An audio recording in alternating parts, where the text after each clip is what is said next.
Hi friends, అందరికీ నమస్కారం. Welcome back to me Nagalakshmi ఇంటి వంట. ఎంత ట్రై చేసినా హోటల్ స్టైల్ పప్పు చట్నీ టేస్ట్ రావట్లేదు కదా. అయితే నేను ఒక్కసారి చెప్పినట్లు ట్రై చేసి చూడండి. Same to same hotel style పప్పు చట్నీ టేస్ట్ వస్తుంది. రాకపోతే కనుక నాకు కామెంట్లు తెలపండి.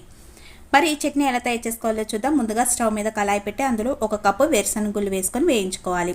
మంటని సిమ్లో పెట్టి పల్లీలు వేయించుకుంటే లోపల వరకు చాలా చక్కగా వేగుతాయి. పల్లీలను మరీ ఎర్రగా వేయించకండి, మీడియంలో వేయించుకోవాలి. అలాగని పచ్చిగా కూడా తీసేయకూడదు. చూడండి, ఈ విధంగా మీడియంలో వేయించుకొని ఒక ప్లేట్లోకి తీసుకోవాలి. తర్వాత అదే కళాయిలో 1 కప్పు వేపుడు శనగపప్పు వేసుకోవాలి.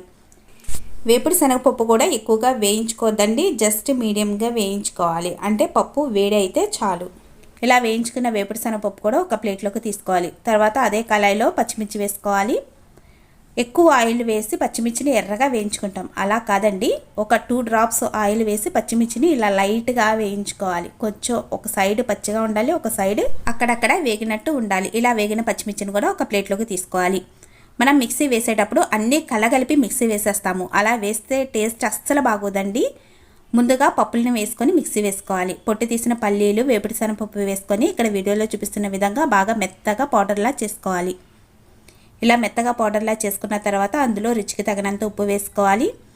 అలాగే మనం ముందుగా వేయించుకున్న పచ్చిమిర్చిని కూడా వేసుకోవాలి. అలాగే 4-5 వెల్లుల్లి రెబ్బలను పొట్టు తీసి వేసుకోవాలి.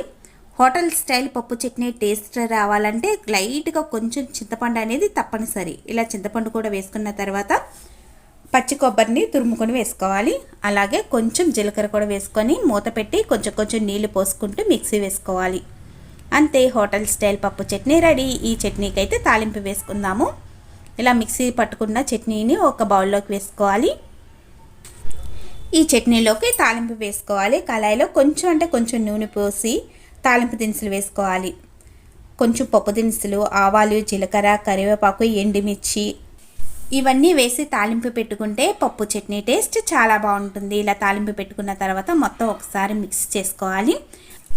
ప్లేట్లోకి అల్లం వెల్లుల్లి చట్నీ అలాగే పప్పు చట్నీ వేసుకోవాలి. వేడివేడి ఇడ్లీలు వేసుకొని అందులో కొంచెం నెయ్యి వడ్డించుకొని ఈ చట్నీలతో తింటే చాలా టేస్ట్గా ఉంటుంది. మరి ఈ వీడియో మీకు నచ్చిందా? నచ్చితే సబ్స్క్రైబ్ చేసుకోండి. Thank you.